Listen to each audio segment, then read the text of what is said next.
கவலை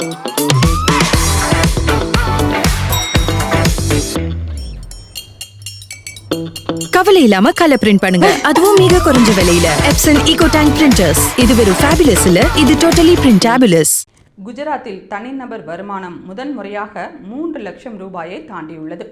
இது மாநிலத்தின் நிலையான வளர்ச்சி வேகத்தையும் பொருளாதார அடிப்படைகளை வலுப்படுத்துவதையும் பிரதிபலிக்கிறது என மாநில அரசு தெரிவித்துள்ளது. குஜராத்தில் முதல்வர் பூபேந்திர பட்டேல் தலைமையிலான பாஜக ஆட்சி அமைந்துள்ளது. இங்கு பொருளாதார நிலையை அதிகரிக்க பல்வேறு வெளிநாட்டு நிறுவனங்களுக்கு அனுமதி அளிக்கப்பட்டுள்ளது. விலைவாசி உயர்வை கட்டுப்படுத்துதல் உட்பட பல்வேறு நடவடிக்கை காரணமாக அங்கு தனிநபர் வருமானம் அதிகரித்துள்ளது. இங்கு முதன்முறையாக தனிநபர் வருமானம் 3 லட்சம் ரூபாயை தாண்டியுள்ளது. இதுகுறித்து மாநில அரசு வெளியிட்டுள்ள அறிக்கையில் 2023-24 நிதியாண்டில் GSDP எனப்படும் மொத்த மாநில உள்நாட்டு உற்பத்தியில் குஜராத் 24.62 லட்சம் கோடி ரூபாயை எட்டியுள்ளதாக தெரிவிக்கப்பட்டுள்ளது.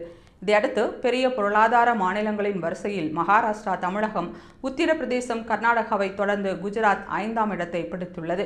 மேலும் 2012-13 மற்றும் 2023-24 நிதி ஆண்டுகளுக்கு இடையே சராசரியாக 8.42% வளர்ச்சி விகிதத்தை குஜராத் எட்டியுள்ளது. இது 10 லட்சம் கோடி ரூபாய்க்கு மேல் பொருளாதாரங்களை கொண்ட அனைத்து முக்கிய மாநிலங்களிலும் மிக உயர்ந்தது ஆகும். அதிகபட்சம் GDP ஆக 7.43 லட்சம் கோடி ரூபாயுடன் உற்பத்தித்துறை மாநிலத்தின் பொருளாதாரத்தின் முதுகெலும்பாக தொடர்ந்து செயல்படுகிறது. தொழில்துறை, விவசாயம் உள்ளிட்ட துறைகளும் பொருளாதார வளர்ச்சிக்கு கணிசமான பங்கை வழங்கியுள்ளன.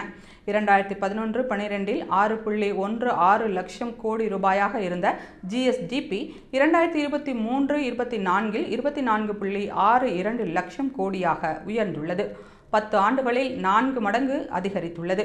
இதனால் குஜராத்தின் தனிநபர் வருமானம் முதன்முறையாக 3,957,000 ரூபாயாக உயர்ந்துள்ளது. தனிநபர் வருமானத்தில் கர்நாடகா மற்றும் தமிழகம் மட்டுமே குஜராத்தை விட சற்று அதிகமாக உள்ளன. இது மாநிலத்தின் அதிக தொழிலாளர் உற்பத்தி திறன் மற்றும் பரவலான பொருளாதார பங்கேற்பை குறிக்கிறது.